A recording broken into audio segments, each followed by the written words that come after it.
अस्सलाम वालेकुम व्यूवर्स, कैसे हैं आप सब लोग। उम्मीद है खैरियत से होंगे। मैं ज़ीशान अहमद और आप देख रहे हैं जी ऑफिशियल। सो टुडे हमारा टॉपिक है जी दुबई विज़िट वीज़ा के हवाले से, क्योंकि काफ़ी मुश्किलात का सामना है लोगों को इन दिनों में।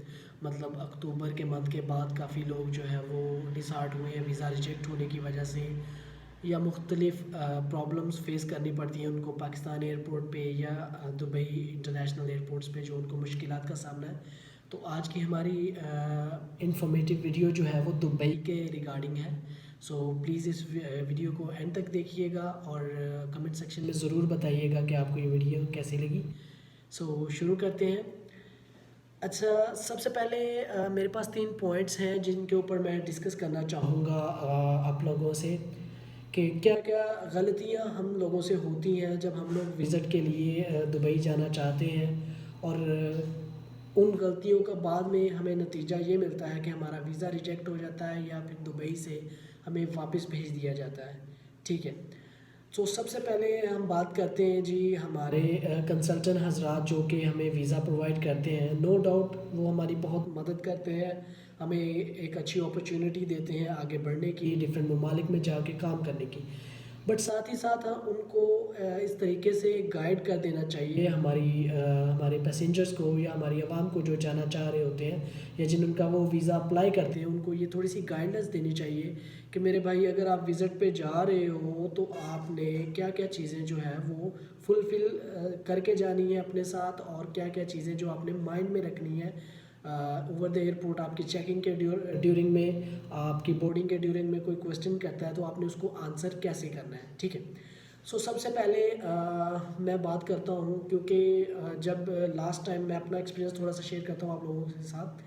जब मैं आज से 3 मंथ पहले गया था विज़िट के लिए, ठीक है, तो उस टाइम जो है वो इतनी रिस्ट्रिक्शंस नहीं थी जितनी अब जो है वो दुबई के लिए। तब जो है वो आपके पास अगर 800 दिरहम है, 1500 दिरहम है या 2000 दिरहम है तो आप इजीली जा सकते थे। तो आप लोग जो है वो कोई इशू नहीं होता था, इतनी अमाउंट के लेके जा सकते थे। ठीक है। और वीज़े जो है वो बहुत तेज़ी से एक्सेप्ट हो रहे थे। लेकिन आफ्टर अक्टूबर के बाद जो, अब 5 अक्टूबर के बाद जो लॉ पास हुआ है, ठीक है, अब नया लॉ ये है, पहले तो ये भी सुनने में आ रहा है कि अब वीज़ा जो है वो यूएई कुछ देर के लिए जो है वो बंद कर रही है, जो कि वीज़ा नहीं दे रही, या कुछ वीज़े में इश्यूज आ रहे हैं, क्योंकि बहुत से लोग एयरपोर्ट पे गए थे तकरीबन लास्ट मंथ से पहले की बात है। एयरपोर्ट से 80 पीपल्स को जो है वो पाकिस्तान वापस रवाना किया गया है, क्योंकि उनके पास एक तो फुल मनी नहीं थे जो कि शो करने थे, वहाँ पे पैसे नहीं थे, दिरहम नहीं थे, जो कि जिसको हम शो मनी बोलते हैं, एयरपोर्ट पे शो करने होते हैं। सब फर्स्ट ऑफ ऑल उनके पास वो नहीं थे। और सेकंड, उनसे अगर कोई क्वेश्चन होता था कि जी आप दुबई आए हैं तो आप किस पर्पज़ के लिए आए हैं, तो मोस्टली पर्सन जो है वो ये आंसर कर रहे थे जी कि हम विज़िट वीज़ा, हम वर्क के लिए आए हैं, हम काम करने के लिए आए हैं। तो आप ये बहुत अच्छे से जानते हैं कि दुबई के लॉ के हिसाब से आप अगर विज़िट वीज़े पे हो तो आप वहाँ पे काम नहीं कर सकते अनटिल कोई कंपनी आपको जो है वो स्पॉन्सर वीज़ा नहीं देती वहाँ पे। ठीक है। सो ये दो मेन पॉइंट है जो हमें याद रखने चाहिए, कि एक तो हमें अब अगर दुबई जाना है या अगर हम जाना चाह रहे हैं तो हमें अपने पास एटलीस्ट जो है वो 4000 दिरहम जो है वो रिक्वायर है अपने पास रखने के लिए विज़िट वीज़ा पे। ठीक है, चाहे आपके पास 1 मंथ का वीज़ा है या आपके पास 3 मंथ का वीज़ा है या 2 मंथ का वीज़ा है, जैसे भी जो भी हिसाब है आपका। ठीक है। और नंबर 2, आपने अगर विज़िट पे जाना है तो आपने इस चीज़ को दिमाग में रखना है कि आपने, एक तो अगर आपका कोई बंदा वहाँ पे है जिसके पास एमिरेट्स आईडी है, ठीक है, जो वहाँ का रहायशी है, वो जॉब करता है, तो आप उसका रेफरेंस दे सकते हैं। अगर कोई पूछे कि आपने एक होटल कहाँ पे बुक किया है, ठीक है, तो आप उनको स्ट्रेट वे कह सकते हैं जी हम फ़लाँ बंदे के पास रहाइश करने वाले हैं, हम उनके पास उसके बिहाफ पे जा रहे हैं। आप किसी से भी बात कर लें जो आपके वहाँ पे जानने वाले हैं, तो उनके एटलीस्ट एमिरेट्स आईडी की पिक्चर भी मंगवा लें, ताकि अगर कोई बंदा आपसे इन्फॉर्मेशन लेना चाहे ओवर द एयरपोर्ट, जो कि आपको बोर्डिंग में या कहीं पे भी कोई क्वेश्चन होता है, तो आप इजीली उनको आंसर कर सकते हैं कि जी ये बंदा है जिसके पास मैं जा रहा हूँ और मैंने विज़िट पे जाना है। विज़िट का नाम विज़िट ही लेना है, आपने वर्क वीज़ा नहीं बोलना, या आपने ये नहीं बोलना कि हम काम के लिए जा रहे हैं। ठीक है, ये दो चीज़ें क्लियर हो गई जी। अब हम आते हैं तीसरी बात पे जो बहुत इंपॉर्टेंट है, लोग देखते हैं तो वो समझ जाते हैं। बेसिकली जब हम लोग दुबई विज़िट के लिए भी जा रहे होते हैं तो हमने क्या किया होता है, हमने जो है वो चप्पल पहनी होती है, ठीक है। मेरा कोई पॉइंट ऑफ व्यू ये नहीं है कि हम लोग जो है वो बहुत बुरे लग रहे होते हैं या कुछ भी, लेकिन दुबई के हिसाब से अगर आप विज़िटर हो तो आपकी एक प्रोफाइल और होती है उनके सामने, ठीक है। वो सोचते होते हैं कि ये बंदा विज़िट करने जा रहा है, ये ख्वाह विज़िट कर सकता भी है, इसके पास इतनी इनकम है, वो इतना इसके पास बैलेंस है कि ये विज़िट कर सकता है, ठीक है। उसके बाद ये वहाँ पे जॉब करेगा, क्या करेगा, वापस आएगा, ये सारी चीज़ें वो आपकी उस टाइम बोर्डिंग के टाइम देखते हैं और सारा चीज़ वो चीज़ चेक करते हैं कि ये बंदा किस कैटेगरी में आता है और ये क्या क्यों जा रहा है, ठीक है।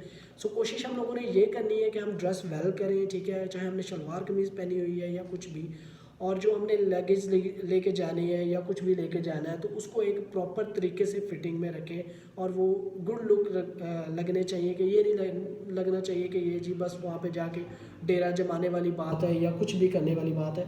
विज़िटर का मतलब हमें विज़िट वाली लुक लेके जानी चाहिए।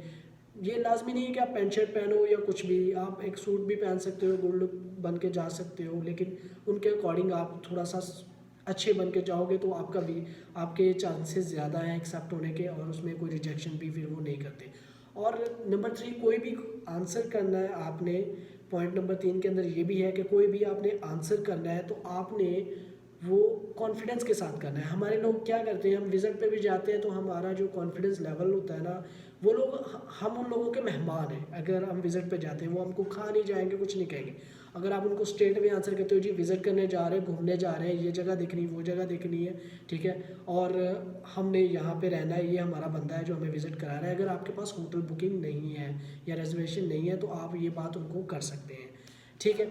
और इसके बाद आपने उनको जब आपका वीज़ा हो जाता है, एक्सेप्ट हो जाता है, सारा कुछ हो जाता है, तो कोशिश आपने ये करनी है, अगर आपके पास आप जॉब के लिए जा रहे हो, ठीक है, जॉब के लिए जा रहे हो तो आप वहाँ पे इजीली जो है वो वहाँ पे वेबसाइट्स भी हैं और वहाँ पे जो है वो एप्लीकेशंस भी हैं।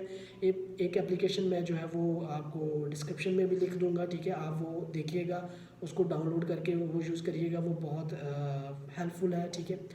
तो उस एप्लीकेशन के बिहाफ पे आप जो है वो उसको रजिस्टर्ड करके जॉब भी ढूंढ सकते हैं, ठीक है। फिर अगेन कहता हूँ भाई, ये मेरी कोई प्रमोशन नहीं है, मेरा खुद का एक्सपीरियंस है, ठीक है, जो मैं आप लोगों के साथ शेयर कर रहा हूँ। सो ये कोई प्रमोट करने के लिए वीडियो नहीं बना रहा, अपना एक्सपीरियंस भी शेयर कर रहा हूँ और आप लोगों से आप लोगों को बताना चाह रहा हूँ कि क्या क्या चीज़ें ज़रूरी हैं जो कि हमें करनी चाहिए। और अब पहले की तरह भाईजान डेमी टिकट जो है वो एक्सेप्ट नहीं होगी। ये बहुत अजीब बात है क्योंकि ये बहुत एक्सपेंसिव काम चला जाता है अगर हम रिटर्न टिकट करते हैं, लेकिन ये रियलिटी है मेरे भाई। डिमी टिकट वाला भी इस वक्त जो काम है वो तकरीबन ख़त्म है, आप लगा लें, क्योंकि डिमी टिकट वहाँ पे वो चेक कर लेते हैं और अगर उनको लगता है कि ये डिमी टिकट है तो वो आपको वहीं से रिटर्न कर देते हैं, ठीक है। और कोशिश ये करें कि टिकट जो है वो अपनी आप नेक्स्ट 3 मंथ्स के या 2 मंथ्स के या 1 मंथ, जितना भी आपका वीज़ा ड्यूरेशन है उस हिसाब से आप नेक्स्ट रिटर्न टिकट भी अपनी बना के जाएं। ठीक हो गया जी। ये 3-4 चीज़ें ज़रूरी हैं जो दुबई आपसे डिमांड करता है। अगर ये चीज़ें आपकी कंप्लीट हैं तो दुबई आपको कभी भी वो रिजेक्ट नहीं करेगा, ठीक है। आप गुड लुकिंग लगने चाहिए, एज अ विज़िटर लगने चाहिए, आपके पास कैश तकरीबन 4-5 हज़ार दिरहम होना चाहिए, ठीक है। आपके पास या तो रिजर्वेशन होनी चाहिए होटल की या आपके पास एमिरेट्स आईडी होनी चाहिए जिस बंदे के पास आप जा रहे हैं, ठीक है। सो ये चीज़ें अगर आपके पास होंगी तो आपका 99 से 100% जो है वो वीज़ा आपका एक्सेप्ट हो जाएगा। वीज़ा एक्सेप्ट हो जाएगा, आप चले जाएंगे, आपकी वहाँ पे बोर्डिंग में आपको कोई प्रॉब्लम नहीं आएगी, आपको रिजेक्शन का सामना या आपको वापस डिपोर्ट नहीं किया जाएगा। ठीक हो गया। अब बात करते हैं जी, वहाँ पे कुछ इम्पोर्टेंट चीज़ें हैं जिनको हमने आप शेयर करना था इस वीडियो में एक्चुअली। वहाँ पे जाने के बाद मेरे भाई आप ट्रस्ट कर लेते हैं, ठीक है, लोगों पे ट्रस्ट करना अच्छी बात है, अगर आपके कुछ जानने वाला है वो भी अच्छी बात है, लेकिन कोशिश करिएगा जो चीज़ें आप अगर करना चाहते हैं, फॉर एग्जांपल ट्रैवलिंग करना चाहते हैं तो वहाँ पे लोकल कार्ड है जो कि आप दुबई में कहीं पे भी यूज़ कर सकते हैं, जिसके ज़रिए आप ट्रैवल कर सकते हैं, मेट्रो ट्रेन बस, ठीक है, हर जगह पे आप जो है वो ट्रैवल कर सकते हैं उसके ज़रिए। और वो कार्ड जो है वो किसी भी जो है वो बकाला से मिल जाता है, किसी भी ग्रोसरी शॉप से आप ले सकते हैं, इतना एक्सपेंसिव नहीं है और उसमें जो है वो आप अमाउंट जितनी आपने यूज़ करनी है 100 दिरहम 50 दिरहम या इससे लेस आप ट्रैवलिंग के लिए यूज़ करना चाहते हैं तो आप वो कार्ड लें, ठीक है। आप टैक्सी का कम इस्तेमाल करें जो एज अ विज़िटर, जो कि एज अ विज़िटर जा रहे हैं लेकिन उनको जॉब ढूंढनी है। अगर आप टैक्सी का इंतखाब करोगे तो वो वहाँ पे आपको बहुत कॉस्टली पड़ जाएगा, ठीक है, क्योंकि वहाँ की टैक्सी बहुत एक्सपेंसिव है, ठीक है। तो ये चीज़ें हैं जो कि मैं आपको बताना चाह रहा था, ठीक है। बाकी मैं जो है अपना एप्लीकेशन नेम वो मैं डिस्क्रिप्शन में ज़रूर ऐड करूँगा ताकि जितनी मैं आप लोगों की मदद कर सकूँ उतनी मैं आपको, जितना मैं आपको बता सकूँ इंशाल्लाह मैं आपको बताऊँगा कि किस कंट्री का जो है वो क्या सेटअप है। सो ये 3-4 चीज़ें जो है वो मैंने आपसे डिस्कस करी। इंशाल्लाह नेक्स्ट वीडियो जो है वो मैं जापान के वीज़े के ऊपर आपको इंफॉर्मेशन दूंगा। इसी तरह इंशाल्लाह यूरोप के वीज़े की भी, कनाडा की, ऑस्ट्रेलिया, हर जगह के वीज़े की इन्फॉर्मेशन आपको ज़रूर इस चैनल से मिलती रहेगी। प्लीज़ आप मुझे जो है वो अपनी राय कमेंट सेक्शन में ज़रूर बताइएगा। बहुत शुक्रिया सर।